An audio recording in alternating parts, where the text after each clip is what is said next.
Buenos días. Morir es retirarse, hacerse a un lado, ocultarse un momento, estarse quieto, pasar el aire de un ahorillanado y estar en todas partes en secreto. Jaime Sabines. A nombre del Centro de Estudios Mayas del Instituto de Investigaciones Filológicas de la Universidad Nacional Autónoma de México, agradecemos que nos acompañen en este segundo día en homenaje a una de sus más queridas investigadoras, la doctora María del Carmen Valverde Valdés, que hemos intitulado este homenaje, María del Carmen Valverde Valdés, el afán por comprender, el gozo por compartir. En esta mañana nos acompañan el doctor Mario Humberto Ruzosa, Pedro Pitars, Micaela Craveri y Victoria Solanilla. Voy a dar en principio la palabra al doctor Mario Humberto Ruzosa, pero antes me voy a permitir leer unas líneas. El doctor Mario Humberto Ruzosa es doctor en etnología, es investigador del Centro de Estudios Mayas, se especializa en historia y lingüística histórica de la época colonial y etnología de los mayas actuales, temas acerca de los cuales ha publicado diversos textos. Profesor en varias instituciones de Ecuador, Estados Unidos, España, Francia, Guatemala y México. Ha obtenido, entre otros premios, el de Francisco Javier Clavijero, Mejor Investigación en Historia por el INAH, el del Instituto de Investigaciones en Ciencias Sociales y el Premio Universidad Nacional en Investigación en Humanidades. Es miembro de la Academia Mexicana de Ciencias, de la Academia Mexicana de la Historia y del Sistema Nacional de Investigadores nivel 3. Doctor Ruz, si nos hace favor. Gracias, Roberto. Buenos días a todos. Inicio rápidamente con un agradecimiento por la invitación para participar y dos disculpas. Una que voy a hablar muy rápido porque el texto es un poquito largo, y la segunda es que no voy a mencionar mucho a Carmen porque, como se dice en buen español mexicano, no me quiero quebrar. Bueno, he titulado mi participación Al amparo del jaguar, gestos y voces de la nobleza maya colonial. Es el día calendárico Belejek-E, 9 diente, y Cachiquel y Siquiché se aprestan para el tradicional homenaje a los huesos de jaguar y puma que custodian en pleno siglo XVIII los jefes de los calpules, esos que portan bastones de mando fabricados con huesos de los mismos felinos, símbolos del poder asociado a los linajes gobernantes que reclaman su ascendencia divina y se vinculan por tanto al culto a los antepasados, incluyendo los míticos, íconos de antigua data, como los muestra el dintel, donde vemos a pájaro jaguar, e inicio con compartir la pantalla. Entonces decía íconos de antigua data, como lo muestra el dintel, donde vemos a pájaro jaguar cuarto y su sajal, portando garras de jaguar a manera de cetros. Y también los señores y caciques de Santiago Atitlán, sede del poder sutujil, traían en sus divisas en las guerras unas águilas y otros de tigre y otras figuras de animales. De manera que por las dichas divisas e insignias eran conocidos los tales señores y la gente principal de cada reino y provincia. En 1701, durante una pesquisa en pueblos quichés y sutujiles de Suchitepeques, Antonio Margil de Jesús señaló existir nada menos que 600 especialistas rituales o ajcunes, regidos según él por 14 obispos y 5 papas, cuyas jerarquías se señalaban con bastones de mando, hechos, cito, de huesos de las piernas de león y tigre y águila. Además de que en las casas se incensaban las máscaras de los indios, en particular aquellas con figuras de tigre, león y aguililla, cito, haciendo memoria de sus antiguos reyes que dice se convirtieron en esas 3 especies de animales. 3 años después, en otro informe, detalló el franciscano que en dichos pueblos había calpules o chinimitales. Estos 3 tienen cada uno en su casa, en un cajón muy labrado, un hueso de tigre o león, y algunos ha habido labrados. Este hueso está rodeado de flores y presentes que le ponen. Lo tienen muy empapelado y algunos enlistonado y colgados en el tapanco de la casa. Cuando el Chololquij anunciaba la llegada del día Berejeque, se reunían los miembros del Calpul en la vivienda de quien los encabezaba y procedían a reverenciar el cajón del hueso con velas y el copal ardiendo y perfumando delante del hueso. A las 4 de la mañana se iban a la iglesia y ponía cada cual su candelita en la sepultura de su padre, madre, etcétera, y esa noche se ardía todo el pueblo en candelitas y copal. Bajo esa óptica de mantener los nexos con los ascendientes, ya inmediatos, ya míticos, no resultan extraños los íconos que dan fe de la felinización de los gobernantes prehispánicos, estudiada por Valverde. Ni tampoco llama la atención la frecuencia con que dichas representaciones, permítanme un segundo, ni la frecuencia con que dichas representaciones vinieron a vincularse en la época con los festejos de los santos patronos de los pueblos o los barrios, que más temprano que tarde fueron incorporados a la mitología local como antepasados sacros, e incorporados en tal modo que diversos prelados se pronunciaron por quitar los animales a las imágenes sagradas que los llevaban, al percatarse de que los indios los reverenciaban por considerarlos las tonas de los santos. Fue en vano. Aún hoy es posible apreciar las ofrendas que se llevan al caballo de Santiago en algún templo de San Cristóbal de las Casas.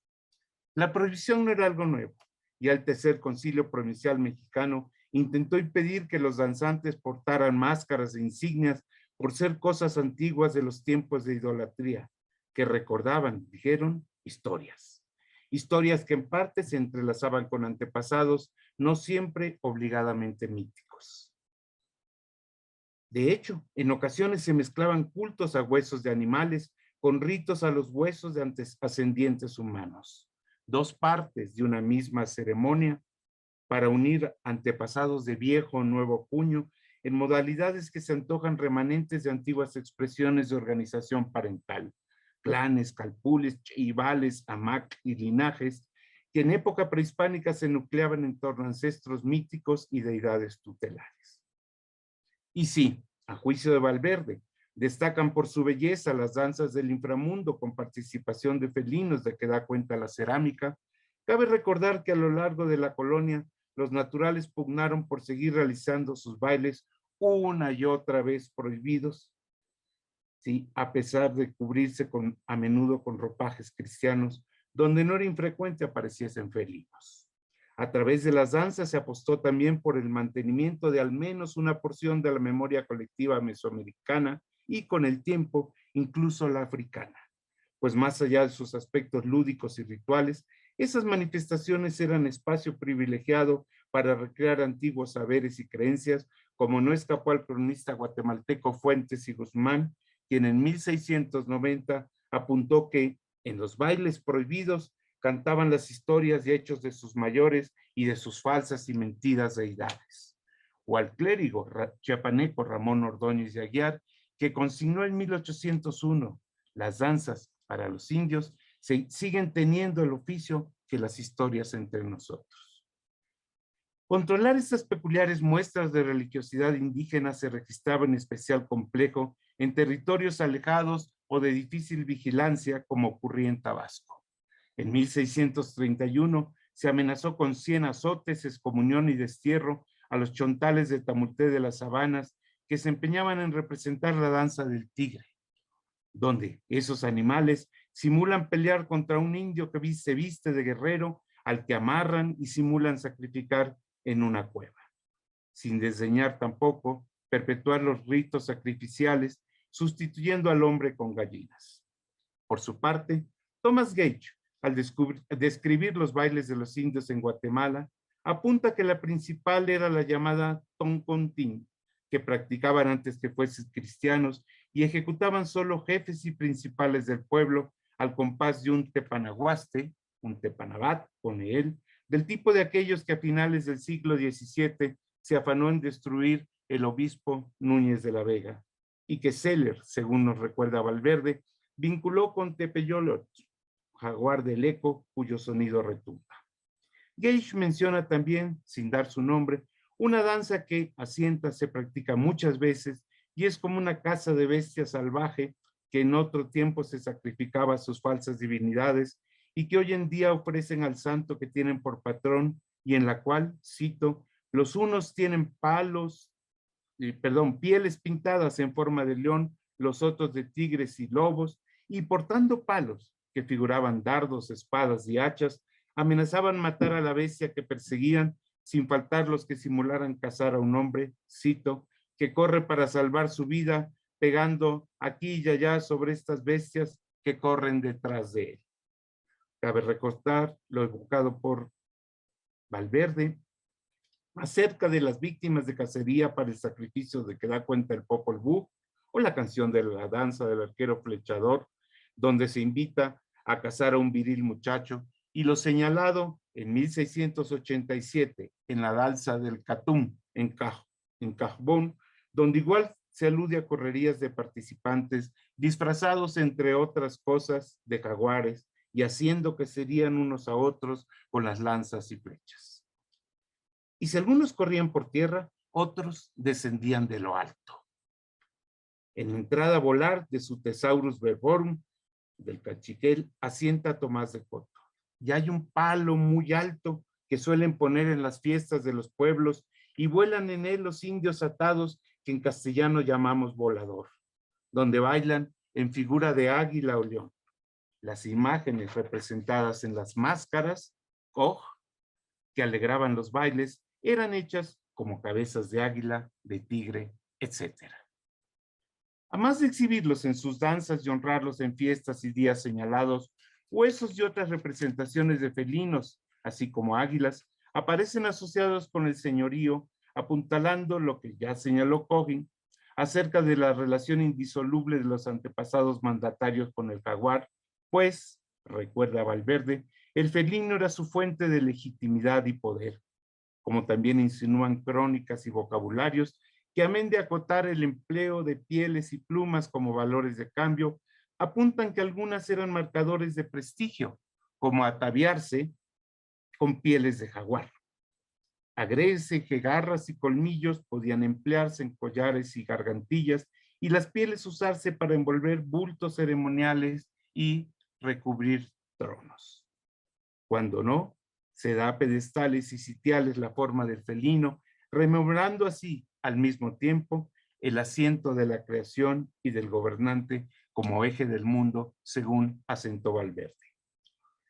Dada la asociación entre el jaguar, los guerreros y las actividades bélicas, no es de extrañar que en el mercado, bajo la fronda de la ceiba que nutre la identidad de los pueblos, se extendiese de antiguo una piel del felino para incitar a la guerra, como si este símbolo de la entrada del sol al inframundo presagiase los tiempos de oscuridad por venir. Oscuridad que debió teñir el horizonte de los señores mayas al experimentar el dominio hispano sobre su antiguo poder. No en balde exclamaría el señor Nacucpech, y he aquí que recordando las cosas que fueron pasadas, pongo, ay, fuerzas en mi corazón. No es de extrañar, pues, el afán de los antiguos nobles y sus descendientes por resguardar algunos espacios de prestigio y ostentación cuando los nuevos patrones organizativos mermaron drásticamente su poder, anclado a menudo, más que sobre propiedades territoriales o tributos, en el control cuasi absoluto que tenían sobre la fuerza de trabajo que proporcionaba la gente del común. Ampararse en la memoria de los antepasados, felinos incluidos, en ocasiones emparentados con las propias divinidades, era uno de los marcadores de la dignidad de los señores étnicos que hacían gala de ello, pero incluían también, entre otros varios, los títulos de honra acordes a su jerarquía y funciones. Los tributos y servicios que obligadamente les otorgaban sus vasallos y que les posibilitaban portar primorosos atavíos, joyas muy elaboradas y habitar moradas más ostentosas, así como el lenguaje que empleaban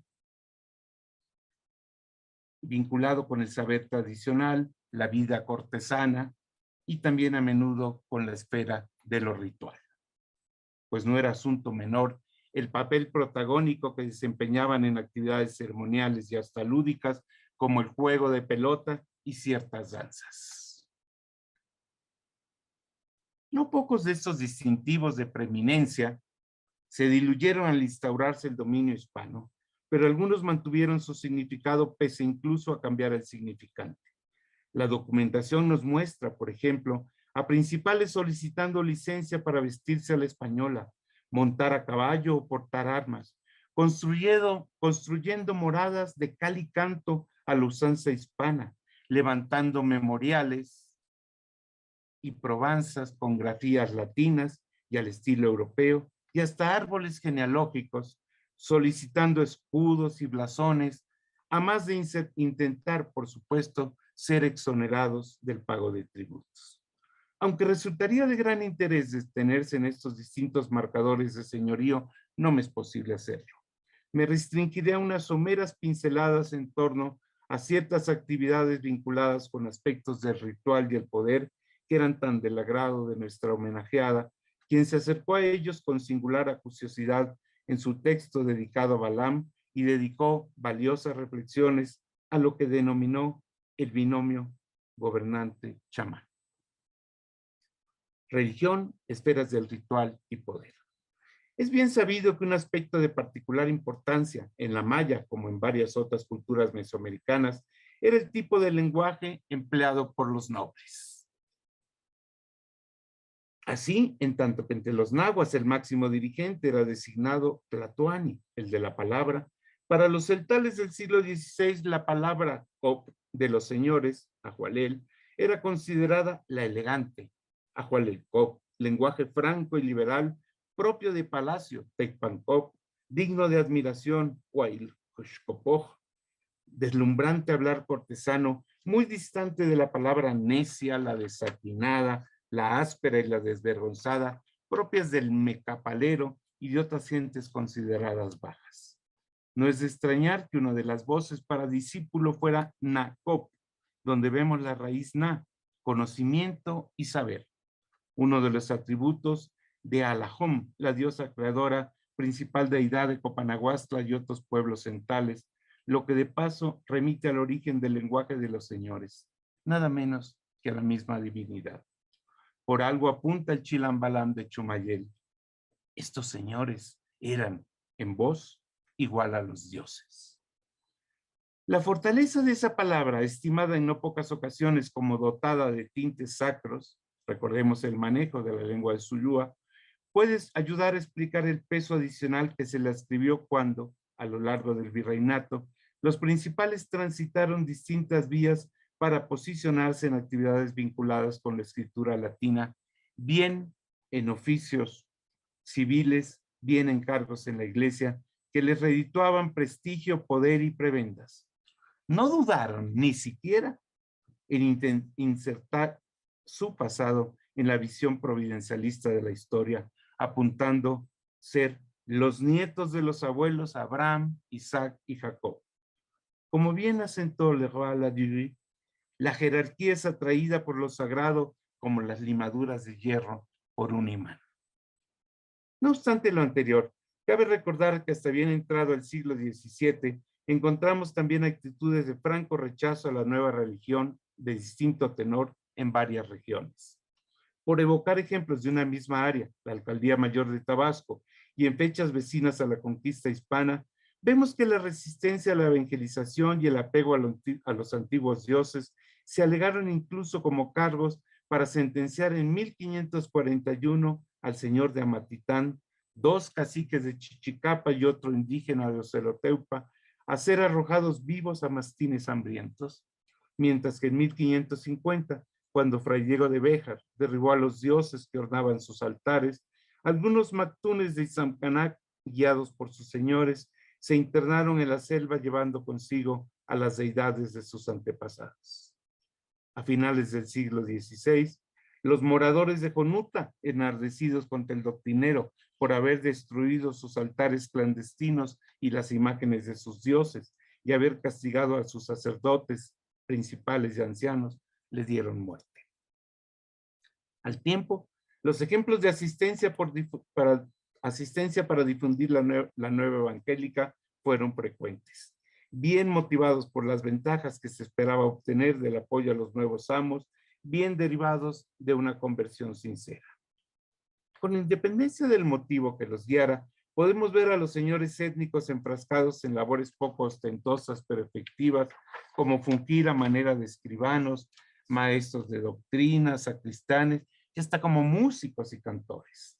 Nobles hubo, recordemos, que destacaron como ejecutantes de instrumentos europeos. Dígalo si no, don Pablo Pachbolón, gobernante chontal de Tixel, quien llegó a ser reconocido como hábil guitarrista y organista, y el también famoso Gaspar Antonio Chi, descendiente de Tutulxu, quien, cito, cantaba canto llano y canto de órgano diestramente, y se desempeñó como organista nada menos que en la Catedral de Mérida. La colaboración de los señores étnicos tuvo sin duda mayor impacto por el prestigio y poder de que gozaban ante las comunidades, lo que explica el afán de los frailes por hacerlos sus aliados. En su caso, una de las principales formas de vinculación fue precisamente el colaborar para atraer a otros naturales a convertirse al catolicismo, asunto que en ocasiones se logró, según las crónicas, con el simple ejemplo, ya que bautizándose el jefe de la casa, de grado por fuerza lo hacía el resto del linaje, o incluso todo un asentamiento, como se registró en Tenabo con don Francisco Cano.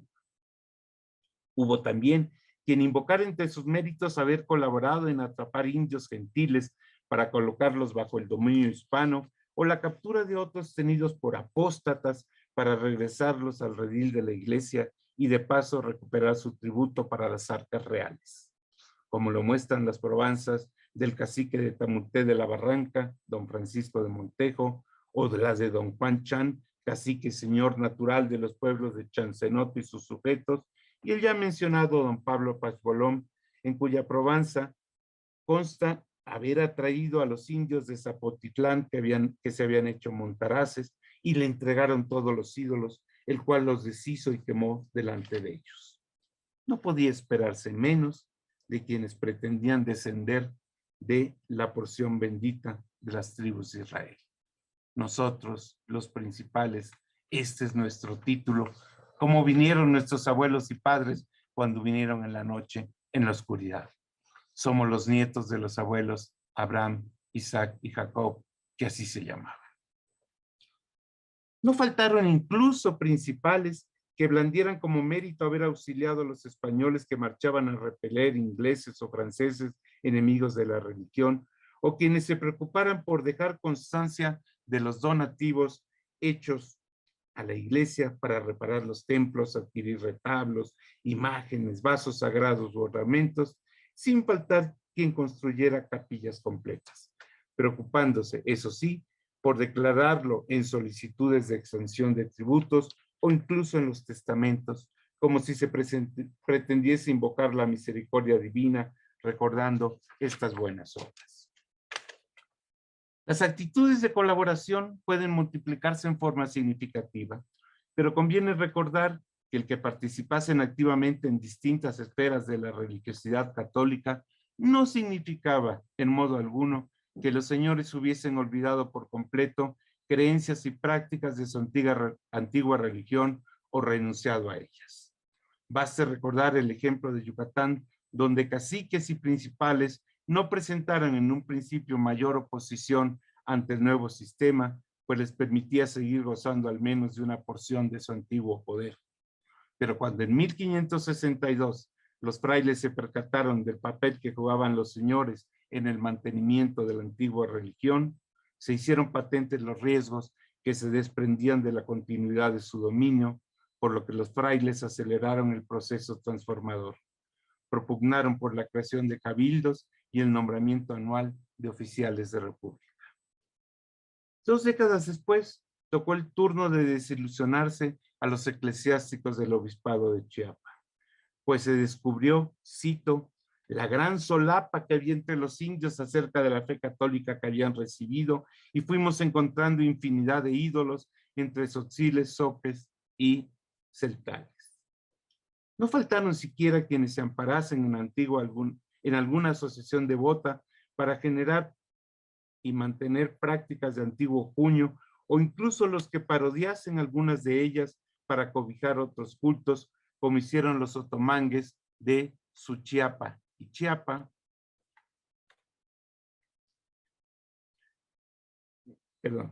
y quienes, según denunció el obispo de Feria en 1584, mantenían una pseudo cofradía, la Gran Junta, encabezada por don Juan Atonal, uno de los más principales indios y tenido por aventajado cristiano. Sus integrantes, los 12 apóstoles, se reunían por las noches en cerros y cuevas con fines rituales y, cito, traían consigo a 2 mujeres. A la una llamaban Santa María y a la otra Magdalena, con las cuales usaban muchas torpedades.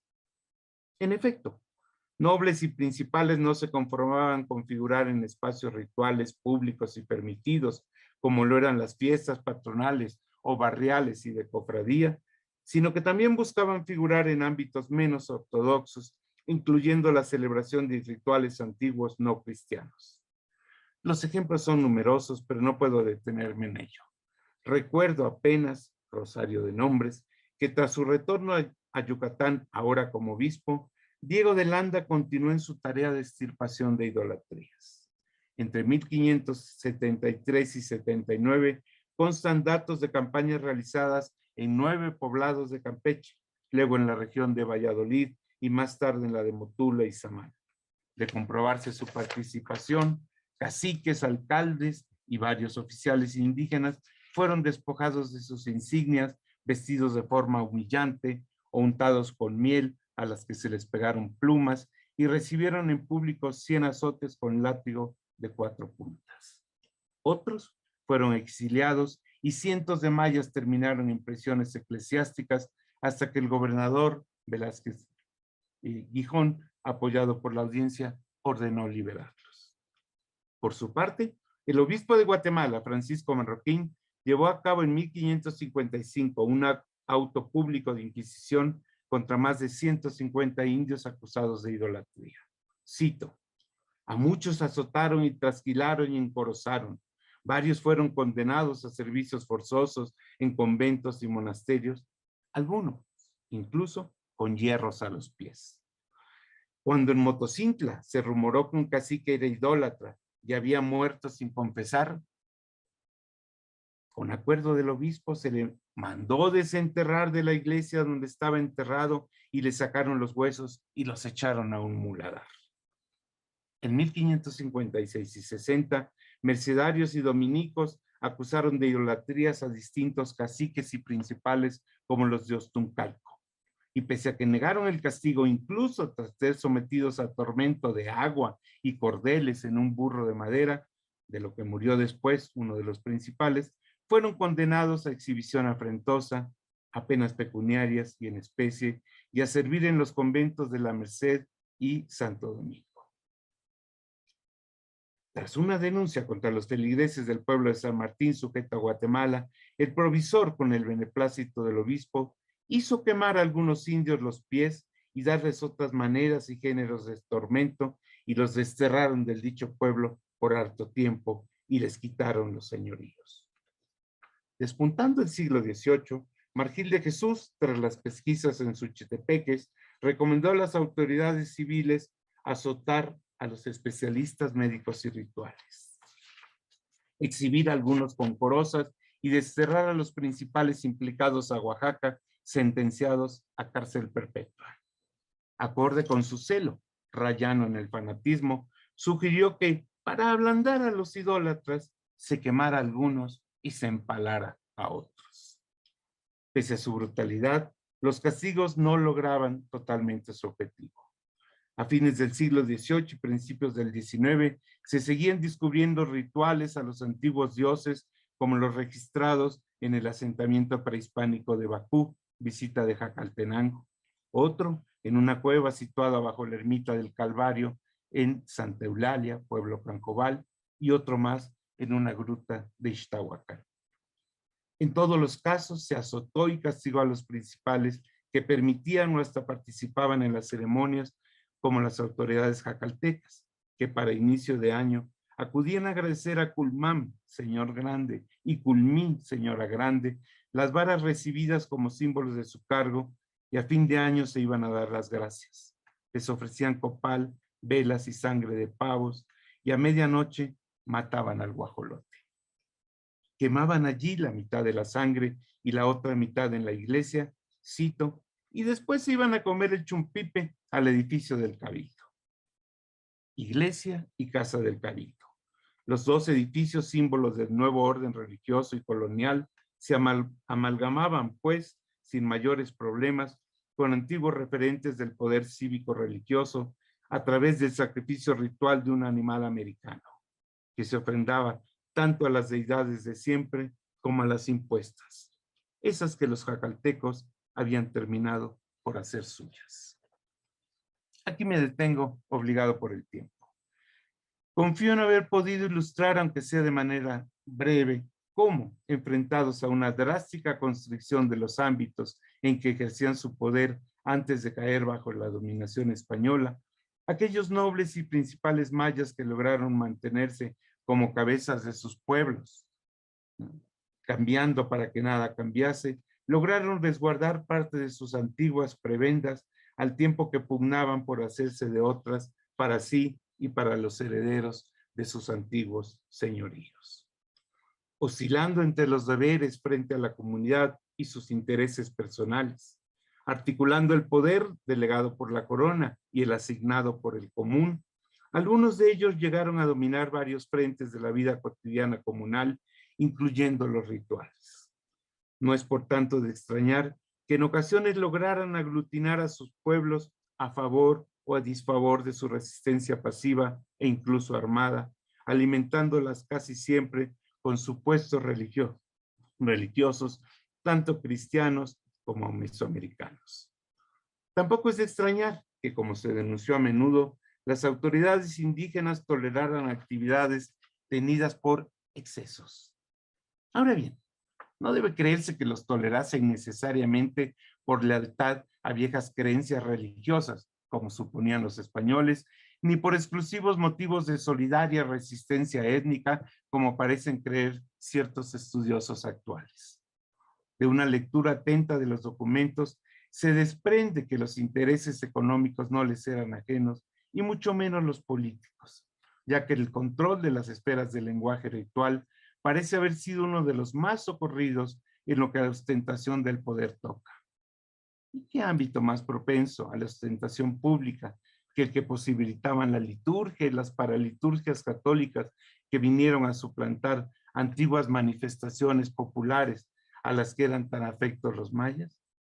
Cierto, podía acudirse a determinados espacios para expresar la ritualidad previa, pero en estos el componente de poder parece asociarse más a la continuidad del prestigio de lo antiguo que a la ostentación pública, más a los espacios naturales que a los construidos, más próximo al ámbito de lo subterráneo, escondido, cifrado y clandestino, que a lo visible, divulgable, manifiesto, permitido y tenido por exclusivamente legítimo. Sea como fuere, parece claro que los señores mayas, al tiempo que lamentaban el fin del poderoso tiempo pasado, no perdían de vista el papel imprescindible que jugaban la memoria dinástica, mítica o real y la ostentación ritual del honor para mantener su prestigio y poder, así velar por intereses propios o familiares y, en ocasiones, por los de las comunidades que desde antiguo señoreaban sus linajes. Al fin y al cabo, como asienta Campbell, el honor, como el ritual, es principalmente un problema de apariencia y efecto, no de intenciones. En ese juego de apariencias y resistencias, el jaguar y otras figuras reivindicadas como antepasados de la nobleza resultaron de efectividad para emprender ese complejo y tortuoso proceso de renovación del cosmos y de la cotidianeidad. No en balde, como asentó nuestra homenajeada, el felino, cito, guarda una estrecha relación con los ciclos eternos de creaciones y destrucciones del mundo. Confiemos en que, en una próxima creación, tengamos el inmenso privilegio de volver a compartir con ella su luminosidad, su ternura y su entrañable nobleza. Muchas gracias. Muchísimas gracias, doctor Ruz, por su participación y por sus palabras. Ahora vamos a darle la palabra al doctor Pedro Pitat, quien es catedrático de Antropología en la Universidad Complutense de Madrid. Durante los últimos 30 años ha trabajado con indígenas celtales de Chiapas sobre cuestiones de cosmología, concepciones de la persona, chamanismo y textos rituales. Entre sus últimos libros se encuentran The Culture of Invasion in the American, de 2019, y Mesoamérica, ensayos de etnografía teórica, de 2020. Por favor, Pedro. Bueno, pues hola a todos. Buenas tardes desde Madrid y muchas gracias, Roberto. Muchas gracias a Marta Ilia y a los organizadores de este homenaje a Carmen por invitarme. La verdad es que lo siento como un gran honor y también debo confesar que me siento un poco intruso, porque como saben perfectamente, pues yo no fui compañero de trabajo de Carmen, de modo que me hubiera encantado haber trabajado con Carmen, pero no fue así. Y pues la verdad es que mi trato con Carmen, por así decir, fue más bien circunstancial, ¿no? De modo que, pues no sé, coincidimos en cosas como algunas reuniones en el centro y quizás sobre todo cuando ella coordinaba el posgrado en estudios mesoamericanos de la UNAM. Ahí es quizás cuando yo tuve más relación con Carmen. Por lo que a mí respecta, ¿no? Perdón. Carmen aplicaba, por mencionar esto solo, Carmen aplicaba un estilo en la coordinación que yo asocio con el mundo académico universitario mexicano, pero que Carmen le daba sus propias inflexiones, ¿no? Junto con bueno, el equipo que formaban con Miriam y con Elvia, ¿no? La verdad es que le hacía a uno sentir una gran... era siempre muy amable, muy cálido, de una gran hospitalidad. Uno siempre se sentía, por lo menos yo siempre me sentí muy bienvenido en la coordinación y en el posgrado, y le estoy, entre otras razones, muy agradecido a Carmen por ello. Curioso es que lo hacían, en paréntesis, Carmen tenía un estilo de hacer las cosas en las que, además, no sé cómo lo hacía, pero le involucraba a uno en 1000 actividades, cosas como dirigir tesis, ¿cómo se llama esto? Ser sinodal en otras tesis, evaluar esto, aquello, lo demás allá. Y a pesar de la carga de gestión que eran estas cosas, no sé cómo lo hacía, digo, que uno lo hacía contento, es decir, le explotaba y uno estaba feliz de que le explotara, ¿no? Y esta especie de don, por así decir. Se ha dicho de los campesinos mesoamericanos que no solo valoran hacer las cosas bien, por ejemplo, las fiestas, los rituales, el trabajo comunitario, sino que algo muy importante de la vida social de los campesinos es implicar, involucrar a los otros en estas actividades, y sobre todo, esto es lo importante, que lo hagan de buena gana, es decir, de buen grado. Y yo creo que Carmen, si me permiten esta observación, tenía este don, ¿no? Es decir, era una maestra en involucrar en cosas que aparentemente no interesaban demasiado, y hacerlo y lograrlo de un modo que uno lo hacía contento, feliz, ¿no? Con mucho gusto. Bueno, lo que había pensado presentar en estos así pocos minutos es una especie de nota a pie de página de Balam, del libro de Carmen. Pues decir que es un clásico de los estudios mesoamericanistas es una obviedad. O más que una nota a pie, es como una antinota a pie de página, como verán por las razones que voy a comentar ahora. Es una nota y también una continuación, una prolongación de una conversación que sostuvimos Carmen y yo hace ya muchos años en el aeropuerto de Santiago de Compostela. No recuerdo qué año era, había habido una reunión de mayistas y por alguna razón Carmen y yo tuvimos que ir antes, íbamos a Madrid ella camino de México, yo me quedaba en Madrid, y pues ahí en el somnolientos en la cafetería del aeropuerto de Santiago de Compostela, delante, me imagino que de un café quemado horrible de estos que ponen en las cafeterías españolas, pues Carmen me estuvo contando un poco del argumento principal del libro de Balaam. Yo no puedo recordar si ya había salido el libro, quizás sí, yo en cualquier caso no lo había leído, y me contó un poco la tesis, que es la tesis básicamente que resumió ayer Mercedes de la Garza. Sobre todo me explicó cómo el jaguar está asociado con lo que los precolombinistas suelen llamar el poder, con el gobierno, los gobernadores, la estera, el petate, y también como con los libros, ¿no? Con los envoltorios de los libros, ¿no? Ayer Laura Sotelo ponía esta imagen tan impresionante de un códice con la portada y la contraportada, no sé, supongo que no se llaman así, pero bueno, esta es la forma en que yo conozco, la portada y la contraportada con piel de jaguar, ¿no? Entre paréntesis, Bal, de Balaam, significa en lenguas mayas, entre otras cosas, entre otras muchas cosas, envoltorio, envolver, ¿no? Bueno, pues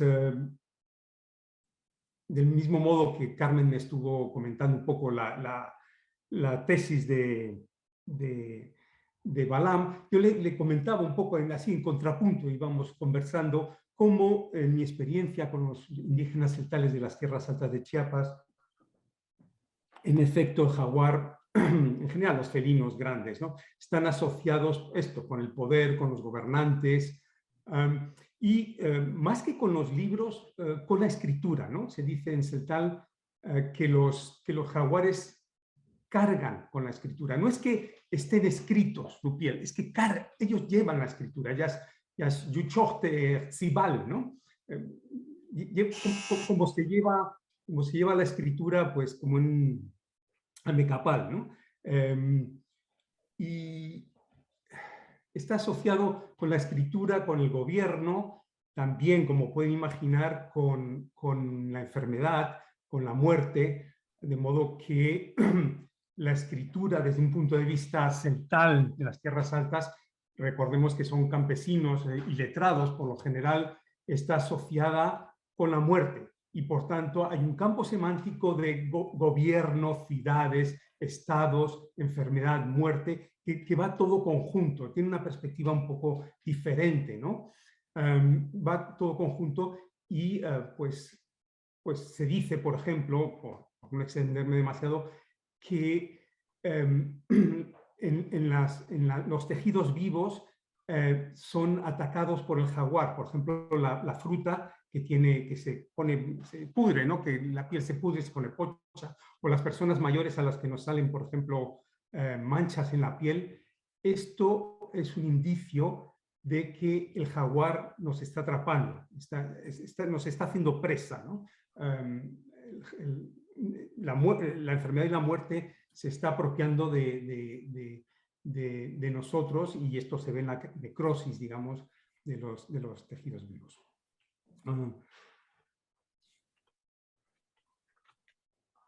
Bueno, un poco lo que comentábamos allí, y ahora quiero prolongar, es esta idea de que aunque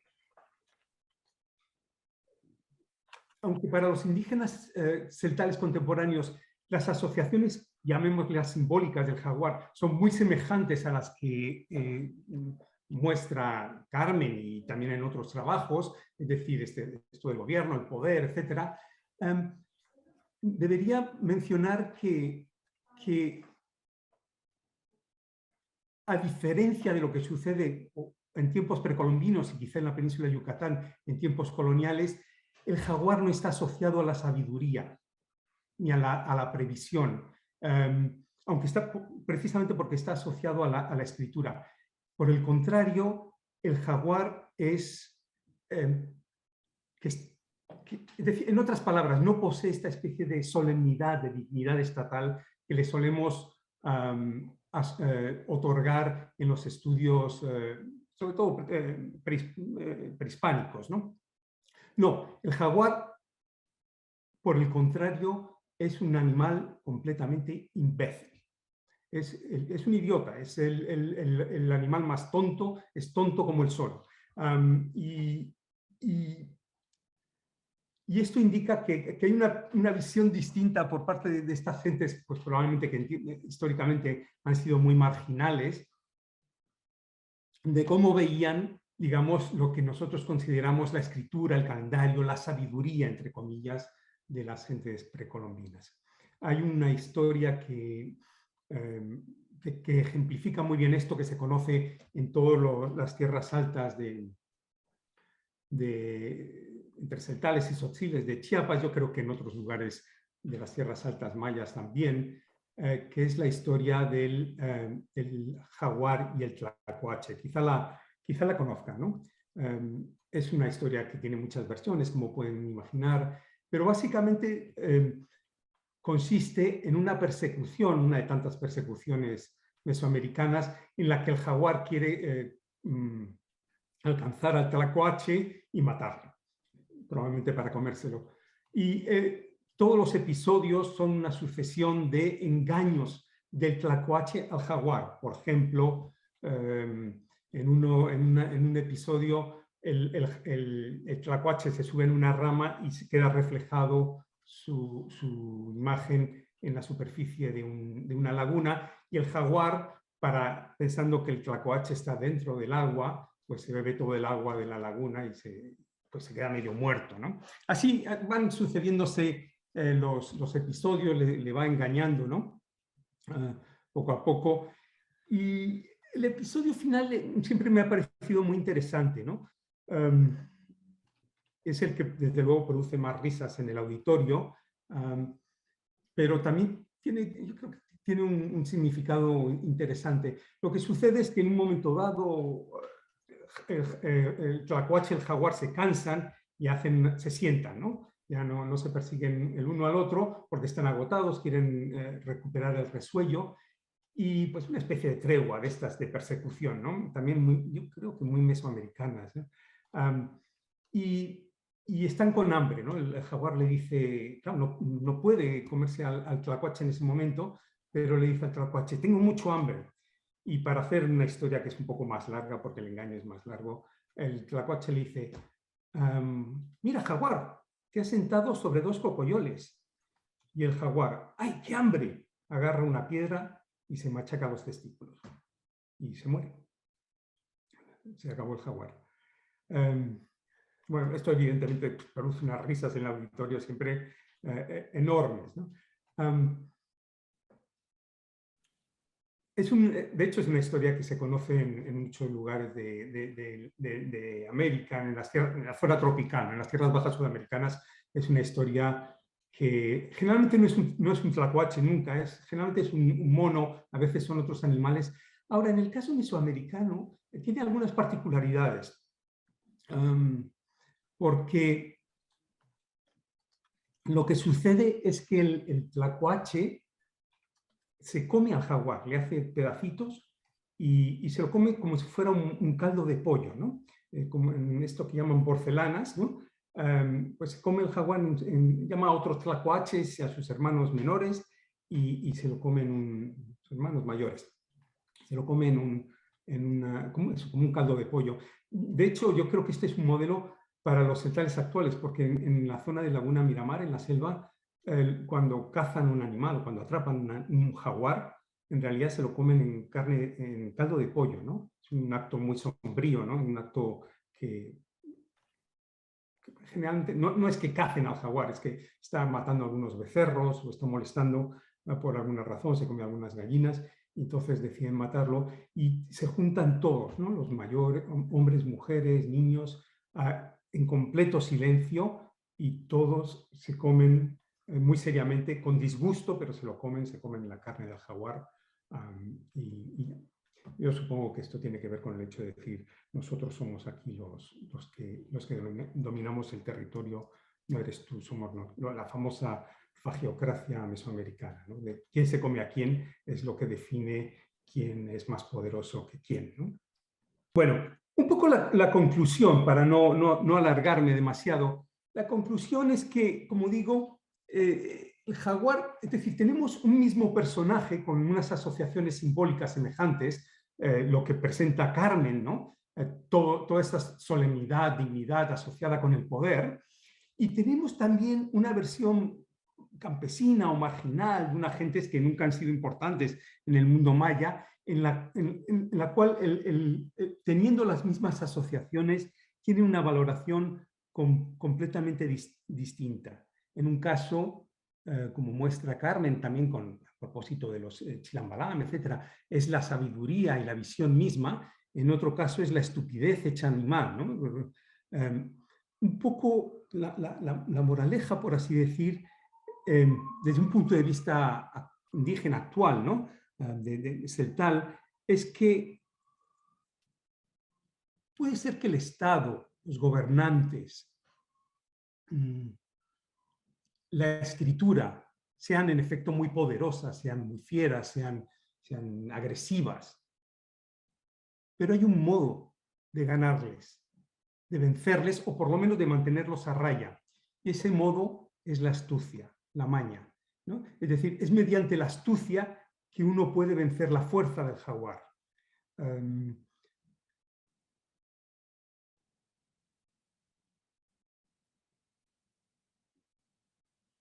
En realidad el tlacuache yo creo que funciona aquí como un trickster, alguien que engaña, que juega, que miente. Es algo que pues sabemos que, ¿no? que en la tradición amerindia son gente creativa, ¿no? que produce cosas nuevas. Y esto es lo que hace el tlacuache, un animal aparentemente débil, que, en fin, que no produce demasiada impresión, pues es capaz de acabar con los libros, con la escritura, con el gobierno, o si no acabar, por lo menos mantenerlo a raya, engañándole, mintiéndole, mediante la listeza, la astucia, ¿no? De modo que tenemos como dos versiones en el mundo maya y quizá en el mundo mesoamericano. Una es la de Sahagún, ¿no? que cita Carmen, la de el jaguar como el tigre, ¿no? como el príncipe y señor de los animales, y otra, la celtal, que es el de príncipe y señor, nada, es el tonto de los animales, es un ser bastante tonto. Debo decir que estoy exagerando un poco. El jaguar tiene una asociación un poco ambigua, es decir, no es tan claramente estúpido, pero si uno debe decidir, está más del lado de los estúpidos que de los animales inteligentes. Bueno, un último punto ya para terminar, que es la fijación con los testículos del jaguar, ¿no? Carmen observa en su libro, bueno, ya se había hecho, pero ella lo elabora muy bien. Ella, y también lo mencionaba Mercedes de la Garza ayer, que el jaguar funciona como progenitor, ¿no? Y lo ha mencionado, creo, también Mario hace un momento, ¿no? El jaguar es considerado como un progenitor o un ascendiente de linajes de chivales, de chinamita, en fin, de este tipo de entidades. Y lo que me resulta, no entiendo por qué, pero me resulta interesante que en todos los cuentos, en todas estas historias del tlacuache y el jaguar acaba sin genitales, acaba con los testículos machacados, lo cual me sospecho que no es una cosa casual. Lo que no sé es muy bien por qué, pero si me permiten así una conjetura, una elucubración, una pura elucubración, están produciendo una discontinuidad con los antepasados o con el Estado o con aquellos linajes o aquellas entidades fuertes, por así decir, que pretendían descender del jaguar y pues lo aceptan, pero miren lo que nosotros hacemos con la progenitura del jaguar, pues así acaba, ¿no? Sin testículos y muerto, ¿no? Es como sospecho, ya digo que estoy siendo muy conjetural, pero que ese impedir la continuidad, ese establecer una discontinuidad, es como no aceptar la soberanía del jaguar. Bueno, básicamente era esto lo que quería hacer, esta especie como digo, de antinota a Balaam y continuación de de la conversación que iniciamos Carmen y yo en esa cafetería del aeropuerto de Santiago de Compostela. No me extiendo más, ¿no? Pues Carmen y yo quedamos en continuar, hace ya tantos años, en continuar esta conversación porque nos parecía que era interesante, pero como suele a veces ocurrir, pues quedó como una conversación inconclusa, una de tantas conversaciones inconclusas. Nada más, pues reiterar mi agradecimiento para participar en este homenaje a Carmen. Muchas gracias. Muchísimas gracias, Pedro, por evocar la imagen de Carmen Valverde, de su obra, de esa mujer orquesta de que estaba en 1000 cosas a la vez y que además nos involucraba y que a veces como coordinadora le solicitábamos algo y nos los negaba, pero salíamos felices porque tenía esa capacidad. Muchísimas gracias. Ahora le vamos a dar la palabra a Michela Craveri. Michela es italiana, es doctora en estudios mesoamericanos por la UNAM, es catedrática de literatura hispanoamericana en la Universidad Católica de Milán y se ha especializado en el estudio de la retórica de la tradición oral maya, especialmente el Popol Vuh, la cultura colonial y el contacto con la población afrodescendiente. Su proyecto actual es Cuerpo y Literatura, estudio narratológico, modelos relacionales y prácticas discursivas alrededor del cuerpo, la enfermedad, la cultura, la curación en la cultura y las literaturas hispanoamericanas. Entre sus publicaciones más recientes se encuentran La poesía móvil y plural de Belice, Amado Chan y el cruce de fronteras, y Retórica y organización del discurso en el ritual de los Bacares. Por favor, Michela. Gracias, Roberto. Muchísimas gracias por esta invitación. Muchas gracias a Marta Ilia, Rebeca, a todos los compañeros del Centro de Estudios Mayas. Les mando un abrazo y la verdad que me hubiera gustado estar ahí con ustedes y por la distancia, por el COVID, por toda la situación que vivimos, me fue imposible regresar a México. Los extraño mucho y en esta ocasión estar con ustedes pues es un momento muy, muy bonito al compartir el amor que todos sentimos por Carmen. Bueno, he titulado mi presentación Carmen Valverde, la historia de una investigación tras el sentido profundo de la realidad. Y al final les voy a compartir unas fotografías que sacamos en Italia, también con Roberto, en un viaje mágico que hicimos con Arcadio y Carmen, y que, bueno, está en el corazón de todos nosotros, creo. Voy a empezar entonces. Me es muy difícil sintetizar en pocos minutos la contribución extraordinaria de la doctora Carmen Valverde, a quien tuve el enorme honor de tener como maestra y amiga. Conocí a Carmen recién llegada a México para estudiar en el posgrado de estudios mesoamericanos de la UNAM, donde ella impartía cursos de historia, literatura maya y religión mesoamericana. Desde el primer momento, la doctora Valverde ha representado para mí un punto de referencia esencial por su calidad humana, su calor y su capacidad de compartir con generosidad su conocimiento. Sus clases eran amenas y entretenidas, pero sobre todo despertaban en nosotros un enorme amor por la cultura maya y supervivencia en nuestros días.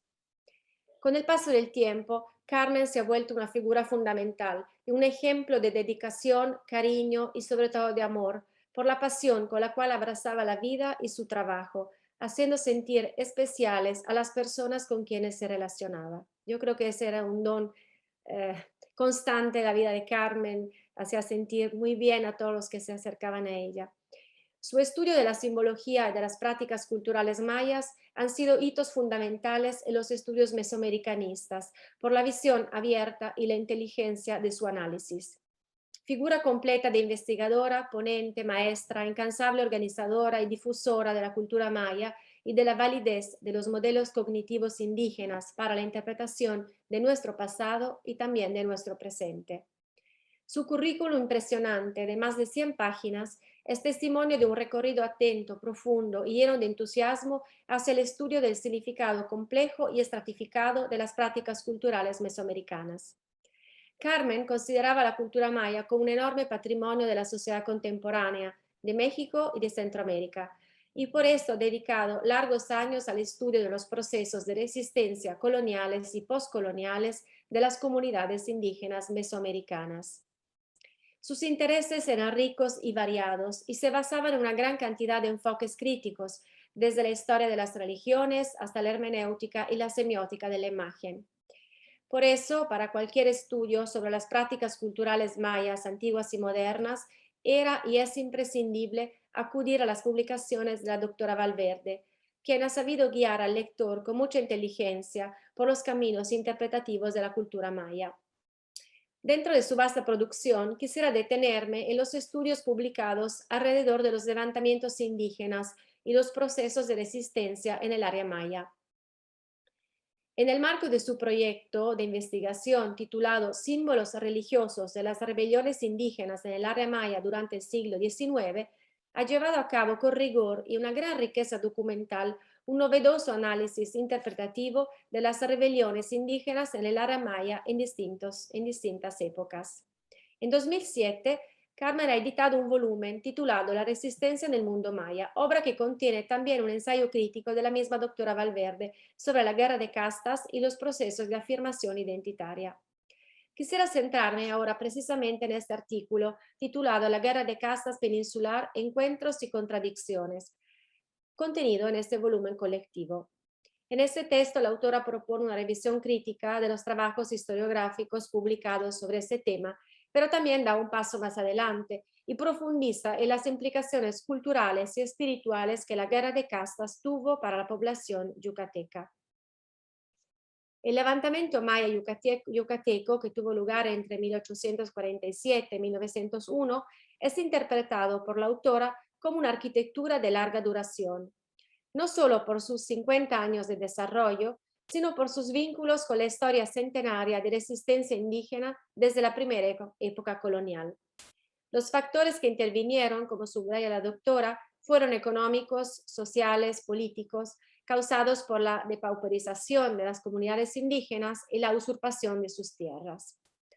La crisis demográfica y social incrementada a finales del siglo XVIII bajo los gobiernos borbónicos se hizo cada vez más apremiante a lo largo del siglo XIX, con la decimación de la población maya a causa de guerras y de décadas de políticas represivas. Pero como sugiere la doctora Valverde, la guerra de castas tuvo también una fuerte implicación cultural y religiosa. El enfrentamiento entre la población criolla y la indígena fue leído por las instituciones de la época como una cruzada santa de la civilización contra la barbarie, o bien de la luz contra las tinieblas. Como menciona Carmen, en las páginas del periódico El Fénix de Mérida, el 13 de noviembre de 1848, una nota editorial así comenta, cito, la raza indígena no puede amalgamarse con ninguna de las otras. Esa raza debe ser sojuzgada severamente y aún lanzada del país si esto fuera posible. No cabe más indulgencia con ella. Sus instintos feroces, descubiertos en mala hora, deben ser reprimidos con mano fuerte. La humanidad, la civilización lo demanda así. Como respuesta a esa política represiva y discriminatoria, como apunta la doctora Valverde, empezó el triste capítulo de la exportación de esclavos mayas a Cuba. Este comercio de seres humanos inició en 1848 y alcanzó dimensiones tales que en 1853 el gobierno central de México tuvo que prohibirlo por su carácter claramente esclavista. El estudio de la doctora Valverde tiene indiscutibles méritos. En primer lugar, ahonda en las implicaciones culturales del conflicto armado y el papel de la espiritualidad maya como fuente de afirmación identitaria y de resistencia frente a las políticas gubernamentales. El artículo de la doctora analiza en profundidad la estructuración de un nuevo sistema religioso surgido alrededor del culto a la cruz parlante, precisamente por la mitad del siglo XIX, cuando aparecieron cerca de lo que hoy es Felipe Carrillo Puerto, 3 cruces milagrosas. Estas empezaron a constituir el fulcro de nuevas prácticas rituales de los mayas rebeldes, que a través de la cruz recibían mensajes sobrenaturales y también indicaciones concretas sobre tácticas políticas y estrategias bélicas. A partir de estas cruces nacieron otras cruces, unas cruces hijas, adornadas con huipiles y collares, y una de estas se convirtió en la veneranda cruz parlante, la Santísima, fuente de autoridad suprema, elemento aglutinador de la población rebelde y objeto de estudio de la doctora Valverde. En la interpretación de este fenómeno religioso, Carmen ahonda en el simbolismo de la cruz, que ya sabemos fue objeto de un estudio en el principio de su carrera académica, elemento transcultural importado con la conquista y al mismo tiempo antiguo símbolo mesoamericano de la organización cuadripartita del cosmos. El artículo de Carmen, bajo análisis, tiene un segundo mérito especial, ya que estudia con base en fuentes de primera mano el fenómeno de la migración forzada de los rebeldes mayas a Cuba. Este capítulo de la historia de la esclavitud, a pesar de su importancia para la historia de México y del Caribe, ha recibido escasos estudios y por esta razón resulta de enorme importancia la aportación crítica de la doctora Valverde. Si por un lado algunas familias mayas yucatecas habían viajado a Cuba a partir de 1849 con papeles y contratos laborales por 10 años, otros viajaron en calidad de prisioneros, también destinados a trabajos serviles en La Habana. Atraídos por la propaganda consular que decantaba el carácter dócil y la parquedad de los mayas, los esclavistas cubanos promovieron la inmigración forzosa de mayas yucatecos a la isla. La Junta de Fomento de Cuba había aprobado la inmigración maya en abril de 1848 y los contratistas se encargaron de la trata de mayas insurrectos a cambio de dinero. Sabemos que en abril de 1849 viajaron 185 mayas en calidad de prisioneros acompañados por sus mujeres e hijos. Cabe destacar que en los censos cubanos, los yucatecos eran identificados como una raza separada de la europea y la asiática. En 1861 se registran en Cuba a 1.046 yucatecos, entre los cuales figuran también aristócratas yucatecos temerosos de las consecuencias de la guerra de castas, como mayas insurrectos, cautivos y mayas libres, contratados para realizar trabajos serviles en las casas y los ingenios cubanos. Numerosos fueron los casos de abusos y castigos físicos contra los mayas contratados, tanto que se registraron varias quejas legales delante de los capitanes generales y el gobernador de la isla, quejas la mayoría de las veces desatendidas. Las autoridades consulares mexicanas no dudaron en definir a los mayas empleados en los ingenios verdaderos esclavos. Regresando a la rica aportación del artículo de la doctora Valverde, quisiera destacar la mirada amplia de su estudio, ya que resalta el carácter complejo de la guerra de castas, no solo en términos geográficos y culturales, sino también en términos de participación étnica. La doctora Valverde enfatiza la presencia de distintas fuerzas políticas activas en esta guerra, y eso nos ayuda a superar la idea de una oposición rígida en dos bandos. Por un lado, como afirma Carmen, no todos los mayas participaron en la rebelión, como en el caso de los mayas pacíficos del sur, quienes pactaron con el gobierno. Por otro lado, menciona la doctora que también otras potencias extranjeras intervinieron en la contienda bélica. En particular, como subraya la doctora Valverde, los ingleses participaron activamente en la guerra de castas como corresponsables de la trata de los mayas cautivos a Cuba y también como agentes comerciales en la frontera con Belice. En esta región fronteriza, fuera del control hispano, los mayas insurrectos y los ingleses estrecharon pactos comerciales en un trato que se ha definido de potencia a potencia. Los mayas rebeldes participaron como actores de primer plano en el sistema regional fronterizo, vendiendo a los cortadores ingleses de la cercana colonia británica maíz, carne de azúcar y carne. Pero sobre todo, la actividad económica más rentable era la renta a los cortadores ingleses de porciones del bosco para la tala del palo de tinte. A cambio de esto, los británicos cedían a los mayas rebeldes armas y los productos del mercado mundial. Sobre este tema, o sea, la resistencia en el área maya, la doctora Valverde en 2015 ha publicado otro artículo cuyo título es Tiempos de cambio y permanencia, tiempos de resistencia, en el volumen coordinado por la doctora de la Garza, titulado El tiempo de los dioses tiempo, concepciones de Mesoamérica. Este libro es fruto de una mesa redonda realizada en el marco del 23º Congreso Internacional de Filosofía en Atenas en 2013, donde también participaron varios de los que estamos en esa sesión.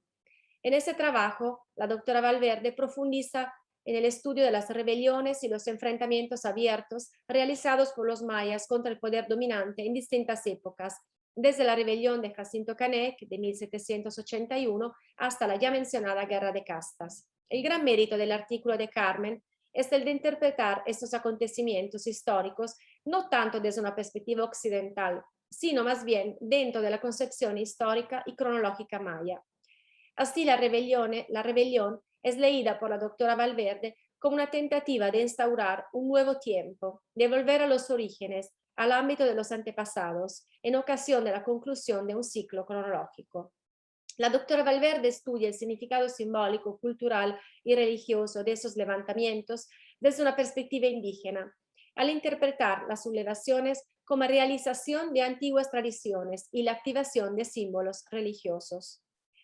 Inserta entonces esos levantamientos dentro del sistema cultural indígena y desde ahí aprecia su significado simbólico. De esta manera, la rebelión es interpretada por la doctora Valverde como una reactualización de un tiempo sagrado que proyecta a los miembros de la rebelión en un ámbito comunitario y divino. Todo eso origina una serie de relatos míticos y un discurso religioso de la insurrección que la doctora Valverde analiza con gran fineza interpretativa. Según su propuesta, la sublevación es un acto de ruptura temporal y espacial a través de una intervención divina que permite restablecer el status quo precolonial. El movimiento de resistencia sería entonces para Carmen un proceso de reapropiación de su espacio, de su tiempo y de su historia. El estudio de los levantamientos indígenas es profundizado en otro artículo de Carmen titulado Gloria, espacios rituales en las iglesias mayas de Quintana Roo, publicado en 2019 en un volumen colectivo sobre mesas, altares y tronos en la dinámica ritual de los pueblos mesoamericanos, editado por la doctora Valverde, la doctora Valdovinos y yo. Ese trabajo fue resultado de una mesa sobre altares y tronos rituales que organizamos juntas en Italia en mayo de 2014 en Perugia. Carmen participó activamente en la organización del Congreso y en la edición del volumen colectivo, pero desgraciadamente no logró ver el texto en su edición final. En ese trabajo, la doctora Valverde estudia el simbolismo de la gloria, espacio sagrado por excelencia del culto a la cruz parlante en Yucatán. Después de una fiel reconstrucción historiográfica de los pormenores de la Guerra de Castas basada en fuentes documentales de la época, la doctora Valverde en este artículo se centra en el análisis de la memoria de la Guerra de Castas entre los mayas contemporáneos del oriente de Yucatán, en donde el evento bélico se percibe como una etapa de un ciclo del devenir maya que se recrea constantemente en los contextos rituales. En este ámbito, la doctora Valverde identifica en la cruz parlante el eje de la narrativa massehual y analiza el valor religioso que se ha construido alrededor de ese emblema sagrado a partir del conflicto armado. Esto le permite interpretar el culto a la cruz parlante como un fenómeno complejo, a la vez un símbolo religioso y también un instrumento político de resistencia. El estudio de los santuarios de la cruz parlante le permite a la doctora Valverde identificar una geografía sagrada de los massehuales, con 4 puntos cardinales y un centro identificado con el santuario de Felipe Carrillo Puerto. Así, cada santuario es un lugar de culto, pero también un eje cosmológico. La doctora Valverde se focaliza en el estudio de la gloria, espacio ritual y recinto sagrado, puesto en la parte posterior del templo donde se ubica el altar. Allí, además de un sinnúmero de objetos rituales, se guarda la Santísima, cito, un sistema referencial, un complejo simbólico normativo, valorativo, que da identidad, ordena el mundo y estructura las relaciones sociales. Como contraparte de afuera, en el espacio externo y caótico, hay un árbol cortado especialmente para la fiesta, interpretado por la doctora Valverde como un axis mundi que conecta distintos planos cósmicos. Según la interpretación de la doctora Valverde, se trata de una cruz árbol estructurante que unifica y da identidad al universo maya massehual en cuanto mapa existencial. Allí los tiempos de la guerra de castas se actualizan por medio del ritual y se mantienen vivos los lazos entre el presente y el pasado, las nuevas generaciones y los ancestros. Esos estudios de la doctora Valverde tuvieron un impacto fundamental sobre mis investigaciones alrededor de los procesos de transculturación en la península de Yucatán en el siglo XIX y sus implicaciones con la región caribeña, desde Belice hasta Cuba. el trabajo de la doctora Valverde ha representado para mí una aportación científica imprescindible sobre las dinámicas culturales implicadas en la guerra de castas, sus consecuencias interregionales y su carácter de larga duración. Esto me ha permitido leer los acontecimientos de la guerra de castas dentro de los procesos largos de la historia, que ha tenido a los mayas como protagonistas de primer plano en la defensa de su identidad y la reconstrucción constante de su universo cultural. Junto a su magistral monografía, ya mencionada varias veces, Balam, el jaguar a través de los tiempos y los espacios mayas, quisiera mencionar los trabajos fundacionales de los estudios mayas de Carmen, desde su tesis de licenciatura sobre el símbolo de la cruz hasta el volumen Chapa de Corzo, época prehispánica y colonial, y varios artículos sobre el jaguar y el lirio acuático, flora y fauna como insignia de poder, y también artículos sobre levantamientos indígenas. Quisiera concluir resaltando la importancia humana y académica que Carmen ejerció en mi vida, por su sonrisa siempre presente, su energía, su amor por el trabajo y por los alumnos, y por su profunda sabiduría de la vida. Es una de las personas que más admiro y que más ha representado un modelo, ha sido un modelo para mí de maestra, amiga y mujer. Esas palabras quieren ser un homenaje a su inteligencia, sus increíbles dotes humanas, a la mujer maravillosa que era y que es. Quisiera enviar mi agradecimiento más cariñoso a este excepcional sol que nos alumbra a todos nosotros y que nos marca el camino. Carmen es un sol luminoso y caliente que sigue calentándonos y alumbrando nuestro recorrido a pesar de la distancia. Quisiera mandar un abrazo a Carmen y a todos ustedes y quisiera compartir unas fotos. Entonces voy a compartir un PowerPoint. Bueno, esas fotos las tomamos como mencionaba anteriormente, en un congreso durante una ocasión de un viaje, un congreso que hicimos en Italia. Aquí estamos en Florencia.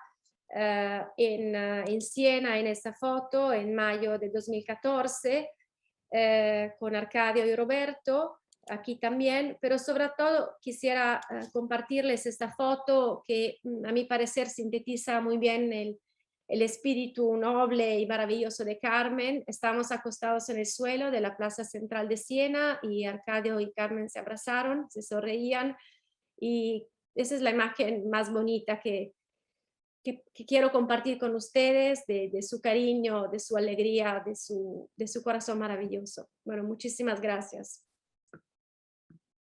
Gracias, Miquela, nos has quebrado. Bueno, vamos a continuar ahora con la doctora Victoria Solanilla Demetres. Victoria es doctora en Historia Antigua y Arqueología por la Universidad de Barcelona. Es profesora del Departamento de Arte de la Universidad Autónoma de Barcelona, profesora titular de Arte Antiguo y Precolombina y profesor colaborador científico del Departamento de Arte y Arqueología, sección América Precolombina de la Universidad Libre de Bruselas. Es investigadora de las colecciones precolombinas públicas y privadas de Cataluña, también de los museos de Cracovia, Polonia. Es fundadora del Centro de Estudios Precolombinos, adscrito al Departamento de Arte y Museología de la Universidad Autónoma de Barcelona. Organizó las Jornadas Internacionales sobre Textiles Precolombinos en Barcelona en 1999, 2001, 2004, 2007 y 2010. Y editora de las actas correspondientes. Es directora del proyecto Corpus Antiquitatum Americanensium a nivel europeo en la Unión Académica Internacional. Por favor, Victoria, si nos haces favor. Muchas gracias, Roberto. Bien. Primero de todo, como todos nosotros, agradecer muchísimo vuestra invitación. Me honra muchísimo, no hace falta que lo diga, el estar aquí compartiendo todas estas charlas, conferencias, presentaciones que nos van matizando los diferentes aspectos de Carmen. Entonces, justamente, me ha dicho una cosa el doctor Pitarch desde Madrid. Yo estoy ahora en Barcelona, que ha dicho que tenía una conversación pendiente con Carmen del aeropuerto de Santiago.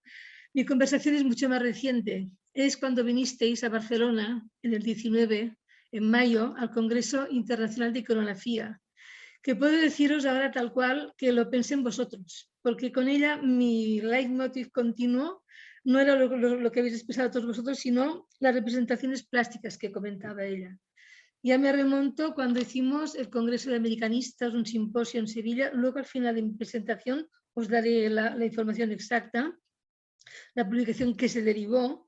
Y ya aquella publicación que la citó ayer Blanca Solares, la doctora Blanca Solares, hablaba de un libro que era Imágenes precolombinas, reflejo de saberes. De aquí sale la presentación que ahora yo voy a hacer, porque en este Congreso de Barcelona del 19, en una de aquellas comidas que hicimos a mediodía, que charlábamos todos y que nos lo pasamos también, y como ella, pues lo que estás diciendo, resplandecía, estaba con todo el mundo, era amable, etcétera. Me repito, pero es que es de esta manera. Comentábamos sencillamente que cómo era, yo le decía, es que yo veo en los textiles, que es lo que a mí me gusta más trabajar, pero ya toco otros aspectos, se reproducen signos. Hay signos que se van reproduciendo y que por tanto, ¿qué quiere decir con reproducir? Que los veo igual en Mesoamérica que en la zona andina. Hombre, pues eso está muy bien. Por tanto, y acortando esta explicación, lo que ahora yo voy a hacer, esta presentación mía, que la he acortado mucho, la he titulado Representaciones comunes de los textiles mesoamericanos y en los andinos. Y he puesto un 2 al lado porque es la segunda parte, porque la primera la podía ofrecer en un congreso de textiles internacional de textiles precolombinos de Bruselas hace un año y pico, y esta segunda parte es una primicia, dijéramos, de lo que ya hice. Voy a intentar hacer la presentación. Vale, pues empiezo. En esta introducción yo digo lo siguiente. Entre los estudios actuales de textiles andinos, comienza a ser frecuente encontrar quienes se dedican a describir, además de las técnicas, que es muy frecuente, de cómo están hechos, sus iconografías. Si el primer punto, el de las técnicas, es importante para saber los diversos tipos de textiles que se hicieron, que se realizaron, el segundo aspecto, el de la iconografía, no lo desmerece, puesto que nos indica cómo era el mundo terrenal o el sobrenatural que los rodeaba y que quisieron plasmar en sus textiles. Eran sociedades ágrafas, en general, ahora diré cuáles, y por lo tanto nos hace pensar en que con aquellas imágenes nos han querido dejar su historia y pensamiento. Esto en cuanto a los textiles andinos. En Mesoamérica, en el caso de Mesoamérica, ya lo veis aquí, es el único trozo que leo porque lo demás todos son imágenes. Se podría decir lo mismo de las técnicas y las imágenes, pero en este caso las sociedades que los tejieron sí tenían manera de comunicarse a través de sus lenguajes escritos. Y no se han conservado tantos tejidos, es lo contrario, por tanto, de la zona andina, a causa del clima y de la geografía. Además de que una buena parte de sus tejidos fueron quemados, pero tenemos muchos ejemplos de figurillas. Aquí las tenemos, las figurillas de cerámica, la cerámica pintada, las esculturas, las pinturas murales, cosa que en la zona andina no hay. Por lo tanto, es la cara derecha y la del revés de estas representaciones. Aquí sería la zona andina, veo que no sale la fotografía de orfebrería, no sé por qué. Las cerámicas pintadas nos muestran un tipo de indumentaria que no tiene nada que ver con esta, que es mucho más rica. La de Teotihuacán mismo, la figurilla de cerámica de Veracruz, todo ello es una riqueza que en la zona andina no se ve. En cambio, sí podemos tocar los textiles de la zona andina y no ver tan claramente los de Mesoamérica. A ver, antes de pasar a la segunda parte. Según un estudio reciente de Esther Parpal, profesora de la Universidad de Valencia, en el que el autor expone su punto de vista sobre los símbolos en el atuendo de las mujeres mayas en la antigüedad, es un artículo muy reciente del año 2020. Afirma que cuando se lleva a cabo el análisis iconográfico de una obra, se atiende a sus aspectos formales, estilísticos y a su contexto cultural. En esto estoy totalmente de acuerdo con esta afirmación. Pero ahora yo añado, se ha de tener en cuenta que lo que traen los investigadores es descubrir patrones de representación que se repiten en diferentes contextos que nada tienen que ver entre sí, y este es el caso de este estudio. Llegados a este punto nos encontramos con dos visiones opuestas del tema, los que buscan un origen común a estas manifestaciones artísticas de los diferentes pueblos, o los que piensan todo lo contrario. Por aquí era cuando nos enzarzábamos, no en discusiones, en comentarios, Carmen y yo, a ti qué te parece, que es lo mismo que se puede representar en los dos sitios, etc. Por lo tanto, cuando los sistemas sociales se asemejan, se pueden llegar a un sistema de símbolos común o recurrente, como será el caso de los signos y no símbolos que representaremos a continuación. Según Esther Parpal, regreso a ella, los signos son motivos que se encuentran en el nivel más básico o primario, puesto que responden a cuestiones de estilo. Su función puede ser meramente ornamental y para entenderlos y reconocerlos, en el arte podemos valernos solamente de la experiencia cotidiana.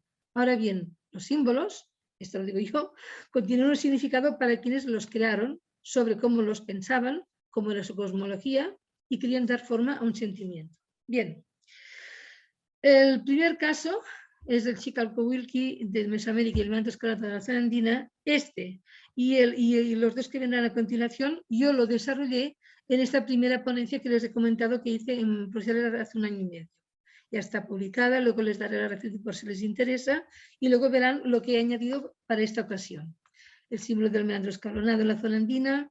De la izquierda, los dibujos de la izquierda, se puede afirmar que se encuentran muchos ejemplos en todas las diversas culturas que formaron parte de esta región durante muchos siglos.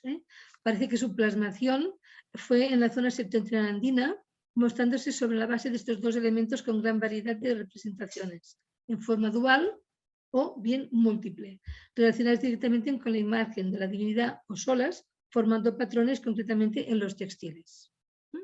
Aquí he colocado el meandro de la cultura Xavín enfrente al Nezahualpilli, que lleva más que nada era explicarles que en esta primera intervención que hice hablaba del meandro escalonado y del Chicalcowilli de Mesoamérica, que se podía perfectamente ir contemplando la misma tipo de diseño en las dos zonas tranquilamente. No en cuanto, claro, en el caso de Mesoamérica con imágenes principalmente de los códices y en cambio en la zona andina pues con fragmentos de tela. Y después también hablaba en la otra intervención del signo de la S horizontal, la S que está estirada y de que se encuentran muchos ejemplos tanto en Mesoamérica, en pinturas, en figurillas, en códices principalmente como en la zona andina. Entonces, si lo ampliamos a la zona maya, que era lo que me interesaba como referencia y como un pequeñísimo homenaje a Carmen, se puede afirmar que este símbolo de la S horizontal tiene una gran carga simbólica. Se vincula a la diosa de la luna Ixchel principalmente y también a Xaxchel. Se encuentra tanto en textiles como en arquitectura, cerámica, epigrafía, por lo tanto son signos relacionados con la lluvia, puesto que se derivan en el caso maya del glifo muyal. Nube, lluvia, y todo esto lo tenía en imagen. Y ahora empezaba a hablaros de la S en horizontal. He ido buscando motivos de Duque Cavaleri, que era de los dechados que ella escogió entre mujeres mayas, del Códice de Dresde, un textil que está evidentemente quemado del cenote de Chichén Itzá, y luego os hablaba del glifo muyal, nube, y del relieve de Chalcancinco en Morelos, que no sé, es por qué no pasa. Ahí, ahora.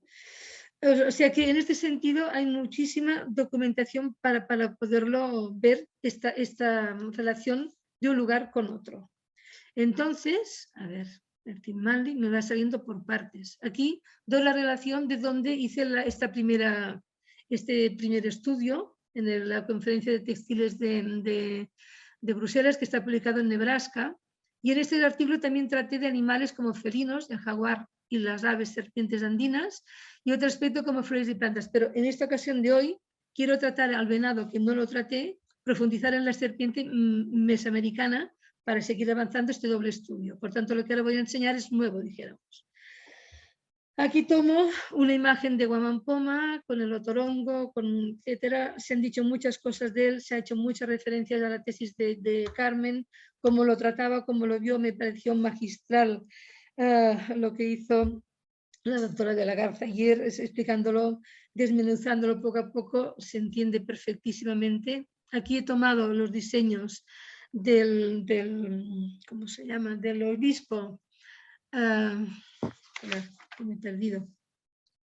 Sí. Tomando el tema de los animales, que en mi trabajo anterior hablé de los felinos, lo acabo de decir, Sobre todo me centré en la anterior, en el jaguar y el zorro celestial, cada uno de una zona distinta de Mesoamérica y de la zona andina. Me ha interesado seguir con algunos de ellos y comenzaba por el venado. En el caso del venado, es en uno de los cérvidos, nos quedamos en el símbolo de la S horizontal que yo había puesto, a ver, este, es de la zona andina, espérense un segundín, ¿vale? No, esto todavía es México, el muyal, el glifo, etcétera. Y aquí les daba referencia de dónde estaba publicada esta primera parte que lo he comentado. Y después decía que a partir de aquí pues que iba ahondando en otros temas. ¿Lo van viendo lo que estoy pasando? Sí, sí, sí. Vale. El dibujo, el diseño de Guamán Poma, en el cual yo lo tomaba como el sentido del Amaru, Martínez de Compañón, el obispo que se dedicó a hacer los diseños de los animales, de las flores, de las plantas, etc. Y en este sentido, cuando se hablaba del Amaru, de este ser que era, decían, una serpiente muy grande con cabeza de cérvido y garras de jaguar. Por tanto, un animal totalmente imaginario, pero que en él se entiende guardaba toda esta fuerza de todos estos animales. Esta explicación se encuentra, la que digo yo que era una serpiente con cabeza grande de cérvido y garras de jaguar, en los cronistas de los siglos XVI y XVII. En cambio, el Amaru colonial y el actual, todavía se habla de él, se parecen al ciervo, serpiente, jaguar, mochica, no solamente por forma, sino también por su significado simbólico. Este ser mítico está ligado a las nociones de poder y de inmortalidad, manifestaciones de una autoridad absoluta que impone el orden en los Andes y el cambio de este orden, fundado en un equilibrio que puede ser invertido. Cuando el orden ya no está basado en una justa relación de fuerzas, se vuelve inadecuado y debe ser reinstaurado. Se libera pues un Amaru y se produce un Pachacuti, según explican ellos. Esto se puede simbolizar en algo que simboliza la alternancia de cambio y la reinstauración del orden. La dualidad que siempre comentamos de estos mundos prehispánicos, sea en Mesoamérica, sea la zona andina, blanco-negro, femenino-masculino, calor-frío, etc. Esto es lo mismo. Entonces, se le relacionaba también, según el padre Blas Valera, el jesuita que estaba en Perú, en la época ya, en comienzos de la época colonial, atribuían los andinos a los textiles en relación con los difuntos. El Amaru tenía que ver, según ellos, con los textiles que envolvían a sus difuntos. Decía que se ataban a los antepasados para que estos siguieran viviendo en el mundo presente. O su equivalente, todos los animales que decoraban estos tejidos, la mayoría estaban bordados, perviven a través de ellos hasta llegar a nosotros y los tejidos nos muestran cómo eran. Bueno, entonces me paso directamente al jaguar, perdón, al venado, que es lo nuevo, dijéramos, por no alargarme más. Este es el dibujo de Martínez Compañón, que como tantos otros animales, plantas y flores lo restableció. Ahora me voy a la zona andina y luego me iré a los mayas. Este venado es el más notable entre los cérvidos de la zona andina. Es el ciervo de cola blanca, el Odocoelus virginianus, y que tiene como característica, es pequeño, 60 centímetros de altura, patas muy vigorosas, terminadas en pezuñas, en doble pezuña. Pelaje punteado en el lomo tan solo, y más claro debajo del hocico, pecho y vientre. La cola se levanta en penacho, la cornamenta en forma de lira, muy curvada, como tienen aquí en el diseño que tienen delante. El que veremos entre los mayas es mucho más trabajado, es esta cornamenta. Se le llama vulgarmente ciervo o gamo en Perú y Ecuador. Venado en Perú y en Ecuador también se le puede llamar taruga. Vive en las alturas de los Andes a 2.500 metros de altura y prefiere más las zonas pobladas de los bosquecillos que no las pobladas de personas. Por tanto, no se acerca mucho a las gentes ni a las zonas cultivadas. Este animal se caracteriza porque, a diferencia del jaguar, que es un animal mucho más, bueno, el doctor Guitart decía que no valía nada, pero yo creo que asustaba muchísimo a sus contemporáneos. Este otro, que es mucho más chiquito, pequeño, no ataca tanto, en absoluto, dice de él se dice: las medias vueltas y los saltos de este animal asocian lo que pertenece a mundos opuestos y complementarios. Volvemos otra vez al tema de antes. Conjugan extremos y subrayan la inseparabilidad de lo que se contradice, pero se fusionan en una categoría superior. Las transformaciones de estos animales marcan un cambio, una inversión del orden establecido. Las cornamentas de los cérvidos se podrían considerar como representaciones icónicas de la inestabilidad, de la vida breve. Por desgracia estamos recordando una vida breve, perdón. Y que a la vez esta vida breve, según para quienes no es el caso nuestro, seduce y fascina. Esto es lo que decía también el obispo Martínez Compañón. Esta pieza, por ejemplo, se ve que son una serie de ciervos que dicen están pastando en Pachacama. Me dirán, ¿y por qué en Pachacama? Pues porque este gran santuario que está situado a 60 kilómetros al sur de Lima, parece ser que tenían en aquellos tiempos toda una serie de estos animales que estaban comiéndose el pasto que por allí encontraban. Aquí hay más. Y aquí he puesto un comentario en este. En ocasiones estos cérvidos se representan junto con peces, puesto que estaban en estas zonas, Pachacama que está tocando a la costa y por tanto es muy normal, siempre se mezclan estos cérvidos con animales del mar, con peces, muestran una clara influencia del altiplano, porque claro, dices, este animal, el ciervo, venía de las montañas, pero también se encuentra en los llanos, pudiéndose deducir que las tejedoras serranas mezclaron elementos de ambas tradiciones, ya que, por ejemplo, los peces tienen una forma inusual. Aquí los tenemos colocados, aquí tenemos un pez, o sea, aquí tienen más, están alternados los ciervos con los peces. Quizás debido a que no los conocían bien, o sea, le habían explicado a las tejedoras de arriba de las montañas cómo eran los peces y ellos los interpretaron, en este caso, de esta manera. Y en cambio son más precisas con la presentación del venado en la cultura china. Aquí tenemos todas estas piezas, están en una colección, estas están en una colección privada de Barcelona. He ido tomando las imágenes de los ciervos, los he ido poniendo al lado para que vean los excelentes colores. Y aquí el de arriba a la derecha es moche y el de abajo es chimú y la figura de la izquierda es moche. Tenían el animal, el ciervo, como realmente un personaje muy importante.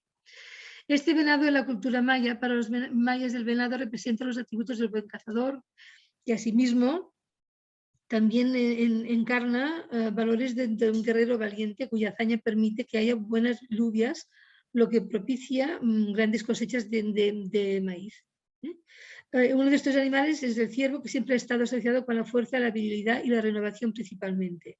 Está asociado con una de las deidades del panteón maya, el sol, y vinculado además con el ciclo del día, que al ser representado como una cría de venado al amanecer, esto pasa al amanecer, y en cambio como un anciano o venado agonizante en el crepúsculo. A mí me fascina los cambios que un mismo animal puede tener en una misma cultura según el momento del día en que se trate de él. La figura de este venado sol, aquí tienen representaciones totalmente modernas de este venado, ya digo de dónde está sacado, es en punto de cruz de la izquierda y abajo es un huipil con un venado bordado, es relativamente reciente. La figura de este venado sol como emblema de poder y su inserción en el culto y la religión mayas, dado que su utilización como símbolo político y sagrado justificaba el ejercicio de los gobernantes y les daba un halo de sacralidad para dominar al pueblo. Y por último, trataré de la serpiente. Estas ya la conocen ustedes porque las tienen en su tierra, en su país. También se encuentran profusamente representadas en ambas zonas, tanto en Mesoamérica como en la zona andina. Es el animal terrestre por excelencia desde los primeros tiempos.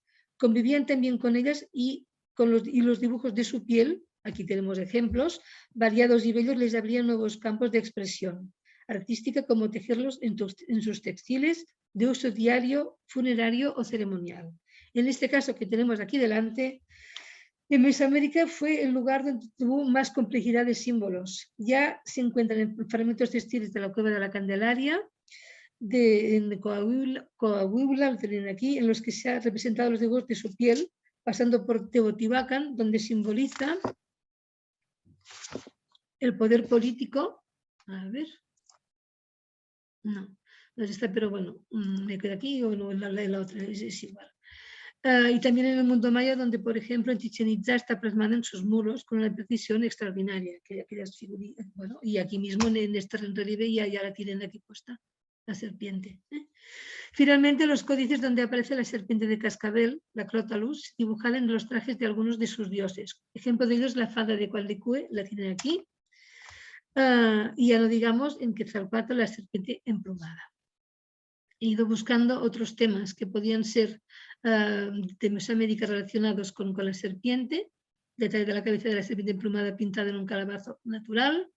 Esta otra de aquí, que posiblemente sea de la región de Laguna, no, posiblemente, sí, la procedencia de la región de Laguna en México, se encuentra en el Encrim, y a mí me representa también lo mismo que hemos visto antes de los diseños de las pieles de las serpientes. Y esta, que tuvimos la suerte de poder visitar en directo, que es cuando estaba todavía, bueno, esta se encuentra ahora en la Sala de las Culturas de Occidente del Museo Nacional de Antropología, y esta banda inferior también se me representa como los diseños de estas serpientes.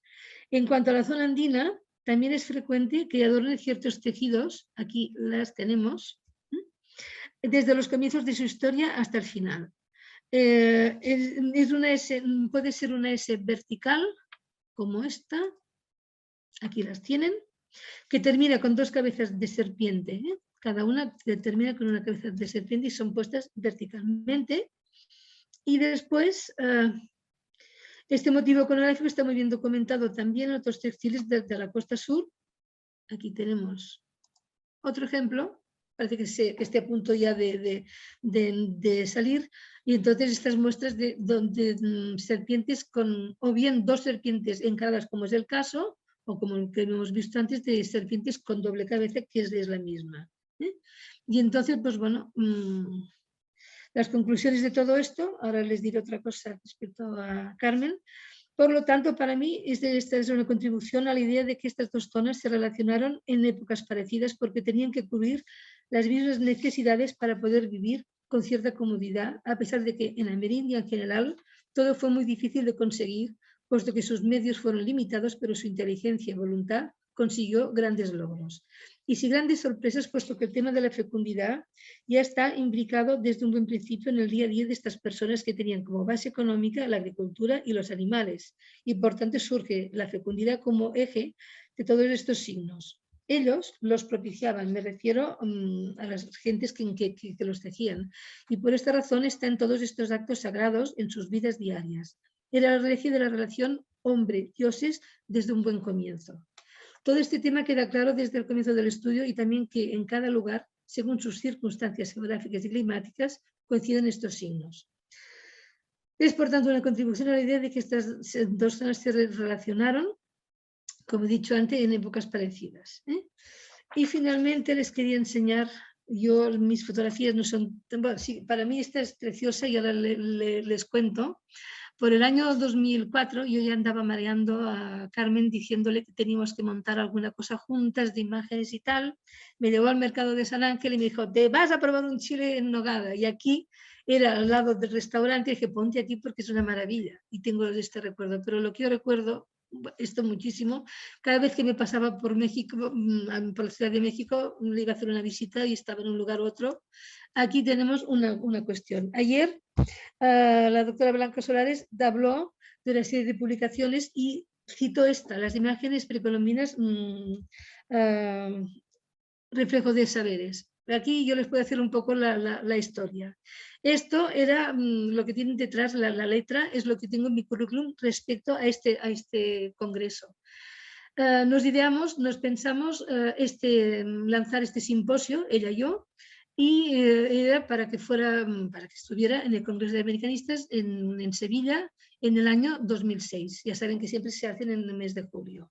Y yo me acuerdo cuando votamos esto, que estábamos en Chile, en Santiago de Chile, les dije, no voten Sevilla en julio que se van a morir de calor, y nos morimos de calor. Pero también quiero decir una cosa y lo digo con mi mejor recuerdo para Carmen. Fuimos el simposio que tenía más gente. Duramos 2 días y medio. que nos decían, todavía no estáis. Y Carmen y yo, no, todavía tenemos gente porque dijimos, abierto a todo el mundo. Fue la primera parte de lo que fue el Congreso de Barcelona del 2019 que dedicó a la nación general. Lo abrimos a todos los campos. Y bueno, hubo colaboraciones interesantísimas. Y ella comentaba, la doctora Solares, de que habían 29 colaboraciones. Sí, sí, pero es que éramos casi 50. O sea, en el sitio, en Sevilla. Entonces, por circunstancias varias, siempre sabemos que a veces se hacen ediciones que no todo el mundo puede colaborar. Fue el que nos pasó, pero es un libro impresionante. Y yo llevé, te lo tengo que decir, el peso. Le dije, mira, Carmen, tú estás muy ocupada con todas tus 50.000 cosas. Yo tengo las clases en la universidad, pero yo voy a cargar con todo lo que es la organización, pero tú vas a estar en el simposio llevándolo todo y publicándolo. Bueno, pues venga, nunca decía que no. Nunca decía que no. Y la recuerdo con una... Bueno, nada más. ¿eh? Y es una prueba más de su trabajo y de su darse a todo el mundo. Gracias. Muchísimas gracias, Victoria. Convivimos mucho con ella en los congresos, nos convocabas, ahí estábamos, convivíamos, en fin. Muriéndonos de calor en Sevilla, comiendo delicioso en Barcelona, pero siempre. Muchísimas gracias. A ti. Muchas gracias.